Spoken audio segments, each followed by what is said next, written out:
안녕하세요, 여러분. 혹시 건강에 좋은 음식들도 잘못된 조합으로 먹게 되면 몸에 오히려 독이 될 수 있다는 사실 알고 계셨나요? 우리에게 친숙한 음식들인데 잘못 조합해서 먹게 되면 소화가 안 되거나 몸에 흡수되는 영양소가 줄어들 수도 있습니다. 오늘은 많은 분들이 흔히 아는 잘못된 음식 조합과 각각의 음식이 함께 먹었을 때 어떤 영향을 주는지 또 올바르게 먹는 방법까지 차근차근 알려드릴게요. 영상을 끝까지 보시면 여러분의 식습관을 훨씬 더 건강하게 관리하는 데 도움이 되실 거예요. 자, 그럼 시작해 볼까요? 먼저 구독, 좋아요 잊지 말고 눌러주시고요. 오이는 수분이 95%에 가까운 채소로 소화가 쉽고 시원한 맛 덕분에 여름철에도 많이 애용되죠. 특히 비타민C가 풍부해서 피부를 맑게 하고 면역력 강화에도 좋다고 알려져 있습니다. 당근은 베타카로틴이 풍부해 눈 건강과 면역력에 도움을 주는 대표적인 채소죠. 그런데 이 두 가지가 만나면 비타민C 흡수가 방해될 수 있습니다. 이런 현상의 원인은 바로 당근에 포함된 아스코르비나아제라는 효소 때문인데요. 이 효소는 비타민C를 산화시켜 비타민의 기능을 약화시키는 역할을 합니다. 특히 열에 약한 비타민C는 아스코르비나아제의 영향을 받아 쉽게 분해되고 몸에 흡수가 어려워질 수 있죠. 그렇다면 아스코르비나아제는 정확히 어떻게 작용하는 걸까요? 아스코르비나아제는 산화효소로 비타민C와 결합했을 때 비타민C의 산화 과정을 촉진합니다. 이로 인해 비타민C가 분해되고 체내에서 기대한 효과를 발휘하기 어려워집니다. 특히 당근을 생으로 섭취할 때 이 효소가 더 활성화되어 비타민C 흡수에 더욱 부정적인 영향을 줄 수 있습니다. 최근 연구에 따르면 오이와 당근을 함께 섭취했을 때 비타민C의 흡수율이 평균적으로 30%까지 감소할 수 있다고 합니다. 연구자들은 오이와 당근을 따로 섭취했을 때보다 함께 섭취했을 때 혈중 비타민 C 농도가 눈에 띄게 낮아진다는 것을 확인했습니다. 비타민 C를 충분히 흡수하기 위해서는 이런 효소의 영향을 줄이는 것이 중요하겠죠. 그렇다면 오이와 당근을 올바르게 섭취하는 방법은 무엇일까요? 첫째, 가장 간단한 방법은 이 두 가지를 따로 먹는 것입니다. 예를 들어, 오이를 먼저 드신 후에 두세 시간 뒤에 당근을 드시는 방식입니다. 한 끼에는 오이만, 다음 끼니에는 당근만 섭취하는 식으로도 효과를 볼 수 있습니다. 또한 당근을 살짝 데쳐서 섭취하는 것도 좋은 방법입니다. 아스코르비나아제는 열에 약하기 때문에 당근을 약간 익히면 이 효소의 활성이 줄어들어 비타민 C 흡수에 방해되지 않습니다.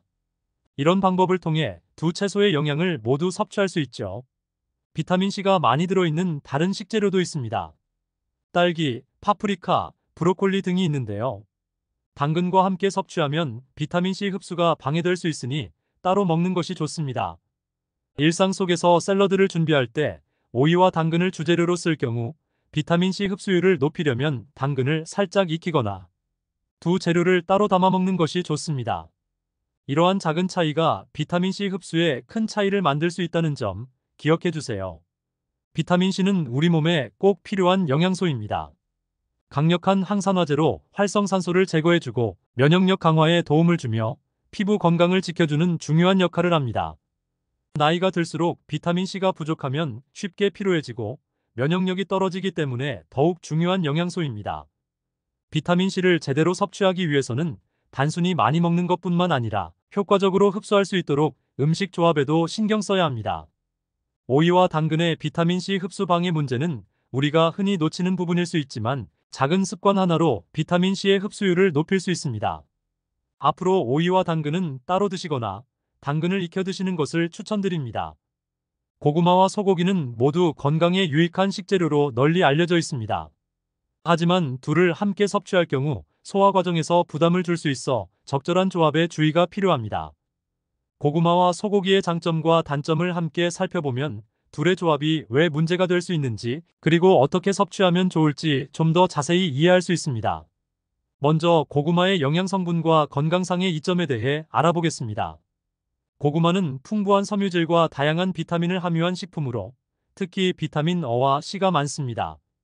비타민 어는 베타카로틴으로부터 합성되며 우리 몸의 면역 기능을 돕고 시력 보호에도 효과적입니다. 또한 비타민 C는 항산화 효과가 뛰어나고 피부 건강과 면역력 강화에 중요한 역할을 합니다. 고구마의 섬유질은 소화 속도를 늦춰주어 포만감을 오래 지속하게 하고 혈당이 급격하게 상승하는 것을 막아주는 역할을 합니다. 이로 인해 당뇨병 관리에도 도움을 줄 수 있습니다. 더불어 고구마에 포함된 칼륨은 혈압을 조절하는 데 도움을 주어 심혈관 건강을 유지하는 데에도 유익합니다. 그러나 고구마에도 단점이 있습니다. 고구마는 다량의 섬유질을 함유하고 있어 과다 섭취할 경우 가스가 차거나 복부 팽만감을 유발할 수 있습니다.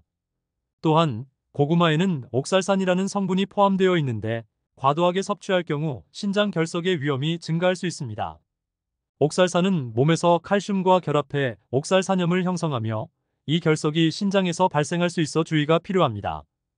고구마의 당분 역시 과다 섭취 시 혈당 상승에 영향을 미칠 수 있으므로 특히 당뇨병 환자나 혈당 관리를 요하는 사람들은 섭취량에 유의해야 합니다. 소고기는 단백질과 철분, 비타민 B12, 아연 등 여러 필수 영양소가 풍부한 식품입니다. 소고기에 포함된 단백질은 체내에서 근육 형성 및 회복에 중요한 역할을 하며 특히 철분과 비타민 B12는 혈액 건강에 필수적입니다. 철분은 빈혈 예방에 도움을 주고 비타민 B12는 신경 보호와 체내 에너지 생성을 돕습니다. 또한 소고기에 포함된 아연은 면역 기능 강화에 필수적이며 감염으로부터 신체를 보호하는 데 기여합니다. 소고기는 근육을 유지하고 체력을 보충하는 데 유용하며 포만감을 오래 유지시켜 식사 후 간식을 자주 찾지 않도록 돕는 장점이 있습니다. 하지만 소고기도 과도하게 섭취할 경우 몇 가지 단점이 있습니다. 소고기에는 포화 지방과 콜레스테롤이 포함되어 있어 과다 섭취 시 심혈관 질환의 위험을 높일 수 있습니다. 특히 고지혈증이나 심장병이 있는 사람들에게는 조심스럽게 섭취하는 것이 좋습니다. 또한 소고기의 단백질은 소화 과정에서 많은 에너지를 필요로 하며 신장에 부담을 줄 수 있습니다. 따라서 신장 기능이 약한 사람들은 소고기의 섭취량을 조절하는 것이 필요합니다. 게다가 붉은 육류의 과도한 섭취는 일부 연구에 따르면 대장암 등 특정 암의 발병률을 증가시킬 수 있는 것으로 알려져 있습니다. 고구마와 소고기를 함께 많이 섭취할 경우에도 장점이 있을 수 있습니다. 예를 들어 고구마는 건강한 탄수화물을, 소고기는 고품질의 단백질을 제공해 체내 에너지 보충과 근육 형성에 도움을 줄 수 있습니다. 특히 고구마의 비타민C는 소고기 속 철분의 흡수를 도와 빈혈 예방에 효과적일 수 있습니다. 또한 고구마와 소고기를 함께 섭취하면 포만감을 오래 지속시킬 수 있어 체중 관리에 유리할 수 있습니다. 그러나 고구마와 소고기를 함께 섭취할 경우 소화에 부담을 줄 수 있는 단점도 존재합니다. 소고기의 단백질은 소화되는 데 시간이 오래 걸리며 고구마의 섬유질 역시 소화 속도를 늦춥니다. 이러한 성분들이 결합하여 위장이 소화 과정을 더 오래 필요로 하게 만들고 소화 효소가 과도하게 분비될 수 있습니다. 이로 인해 소화가 잘 안 되거나 복부 팽만감, 트림, 복통 등의 증상이 나타날 수 있습니다. 특히 소화 기능이 약하거나 소화가 느린 사람들은 고구마와 소고기를 함께 섭취할 경우 더부룩함을 느끼기 쉬우므로 주의가 필요합니다. 혈당을 관리해야 하는 사람들에게도 이 조합은 적절하지 않을 수 있는데 고구마의 당분과 소고기의 포화 지방이 함께 작용해 혈당과 콜레스테롤 수치가 급격히 올라갈 위험이 있기 때문입니다. 고구마와 소고기를 건강하게 섭취하기 위해서는 각 식재료를 다른 음식과 함께 조합하는 것이 좋습니다. 예를 들어 고구마는 소화가 쉬운 단백질 식품인 두부나 계란과 함께 먹는 것이 좋습니다. 이렇게 하면 포만감은 유지되면서도 소화 부담이 덜하게 됩니다. 소고기의 경우 식물성 섬유질보다는 소화가 빠르고 가벼운 채소인 브로콜리나 시금치와 함께 섭취하는 것이 소화에 더 편리할 수 있습니다.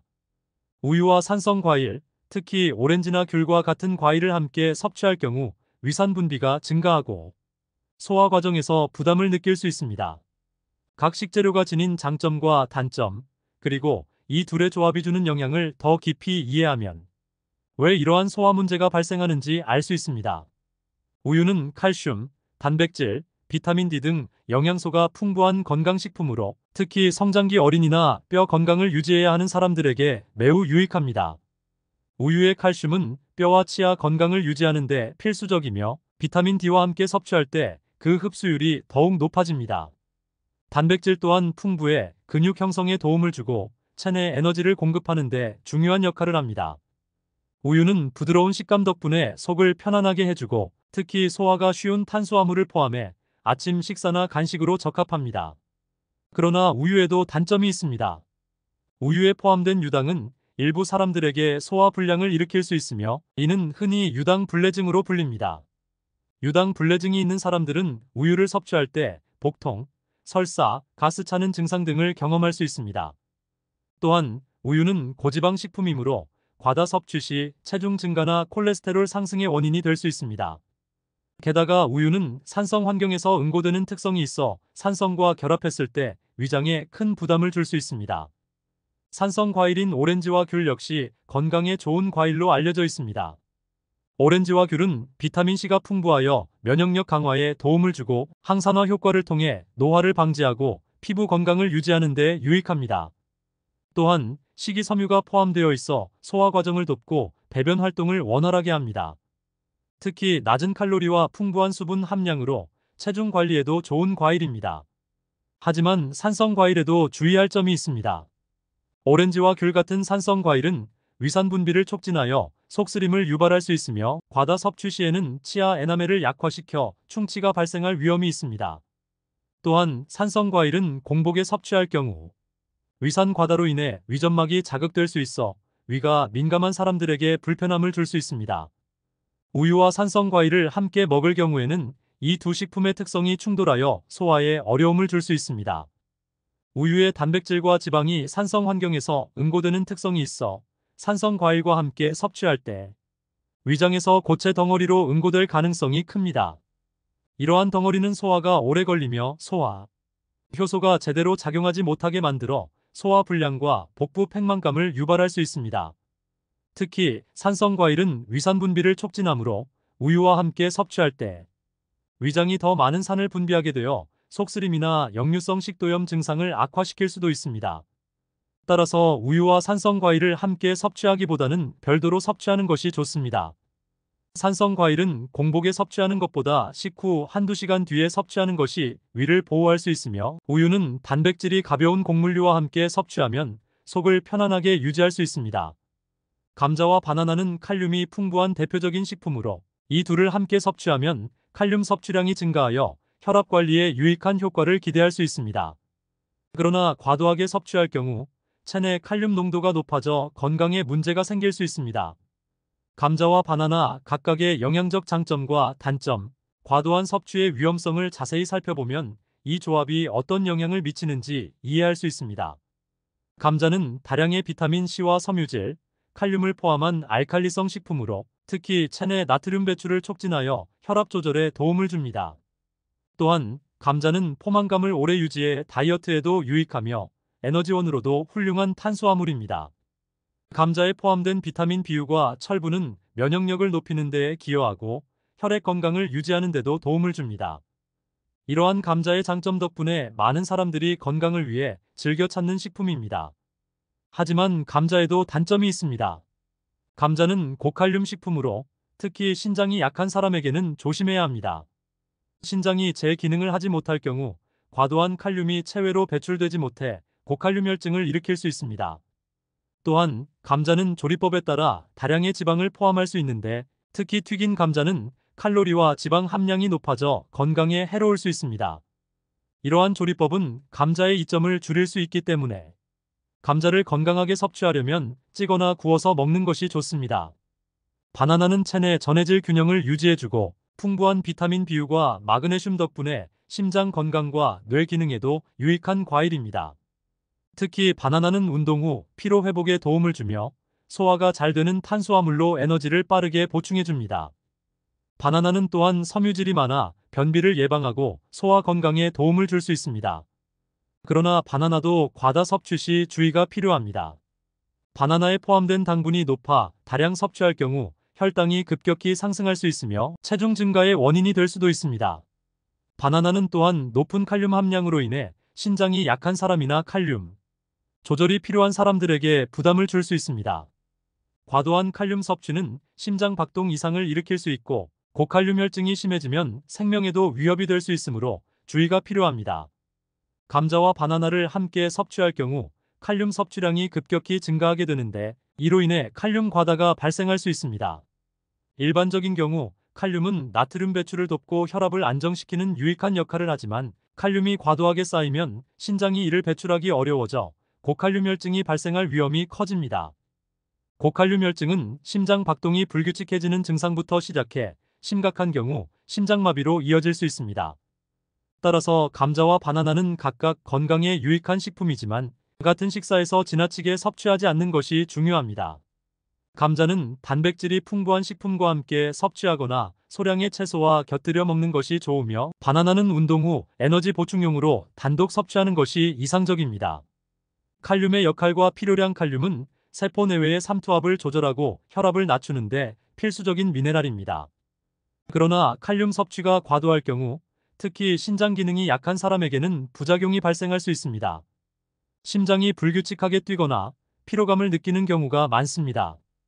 칼륨 과다로 인한 부작용 칼륨이 과다하면 심장 박동을 불규칙하게 만들거나 혈압이 지나치게 낮아질 수 있어 위험할 수 있습니다. 특히 감자와 바나나는 모두 칼륨 함량이 높아 많은 양을 섭취할 경우 칼륨 수치가 급격히 올라갈 수 있습니다. 관련 연구와 사례 한국영양학연구소에서는 칼륨 함량이 높은 감자와 바나나를 자주 섭취한 사람들 중 신장 질환자가 건강에 문제가 생길 수 있다는 점을 강조했습니다. 특히 감자와 바나나는 소화 과정에서 칼륨 흡수가 빠르게 이루어지기 때문에 주의가 필요합니다. 녹차는 강력한 항산화 효과를 지닌 음료로 특히 카테킨이라는 항산화 성분이 풍부하여 심장 건강, 암 예방, 노화 방지 등에 도움을 줍니다. 많은 사람들이 건강을 위해 녹차를 자주 마시는데 이때 우유와 함께 섭취할 경우 녹차의 주요 항산화 성분인 카테킨의 흡수가 방해될 수 있습니다. 녹차와 우유의 영양적 특성과 조합 시 나타나는 장단점을 자세히 살펴보겠습니다. 녹차는 특히 카테킨, 폴리페놀, 플라보노이드 등 다양한 항산화 성분이 함유되어 있어 활성산소를 제거하고 세포 손상을 막아주는 역할을 합니다. 이러한 항산화 작용은 혈압을 낮추고 콜레스테롤 수치를 개선하는 데도 유익하며 체내 염증을 줄여 심혈관 질환과 같은 만성 질환 예방에도 큰 도움을 줍니다. 녹차는 또한 카페인을 소량 포함하고 있어 피로 회복에 좋고 집중력을 높여주는 효과도 있습니다. 하지만 녹차는 카페인 성분이 있기 때문에 다량 섭취할 경우 불면증이나 위산 분비를 촉진해 속쓰림을 유발할 수 있습니다. 특히 위가 약한 사람은 공복에 녹차를 섭취할 때 주의가 필요합니다. 또한 녹차의 강력한 항산화 효과를 위해서는 섭취 방식이 중요한데 이때 우유와 함께 섭취하는 경우 녹차의 장점을 충분히 누리기 어려울 수 있습니다. 우유는 칼슘, 단백질, 비타민 D가 풍부해 뼈 건강과 근육 유지에 유익한 대표적인 고영양 음료입니다. 특히 성장기 어린이와 노인들에게 필요한 영양소를 제공해주며 흡수가 잘 되어 여러 연령층에서 즐겨 섭취합니다. 또한 우유의 단백질은 식후 포만감을 제공해 체중 조절에도 도움이 될 수 있습니다. 우유에 포함된 지방과 단백질은 영양 보충을 원하는 사람들에게 좋은 선택이 될 수 있습니다. 하지만 우유를 녹차와 함께 섭취할 경우 문제가 생길 수 있습니다. 우유 속의 카제인 단백질이 녹차의 항산화 성분인 카테킨과 결합하여 카테킨의 흡수를 방해하게 됩니다. 이로 인해 녹차의 항산화 효과가 감소하여 심장 건강이나 암 예방, 노화 방지 효과를 제대로 누리지 못하게 됩니다. 따라서 건강을 위해 녹차를 섭취하는 경우에는 우유와 따로 마시는 것이 좋습니다. 우유와 녹차를 각각 적절히 섭취하면 건강에 많은 이점이 있지만 두 음료를 함께 섭취하는 방식은 항산화 성분의 효과를 저하시킬 수 있으므로 주의가 필요합니다. 만약 우유와 녹차를 동시에 섭취하고 싶다면 시간을 두고 따로 마시는 것이 이상적이며 녹차의 항산화 효과를 극대화하려면 단독으로 섭취하는 것이 좋습니다. 잘못된 음식 조합이 건강에 미치는 영향을 알아보았습니다. 음식의 영양소는 단순히 많이 먹는 것보다는 올바르게 섭취하는 것이 중요합니다. 앞으로도 건강하게 오래 살기 위해서는 올바른 식습관을 갖는 것이 필요하겠죠. 이런 정보는 서로 나누면 더 좋잖아요. 다른 분들과도 공유해 주시고 구독과 좋아요도 부탁드립니다. 이제 다른 정보도 보러 가실까요?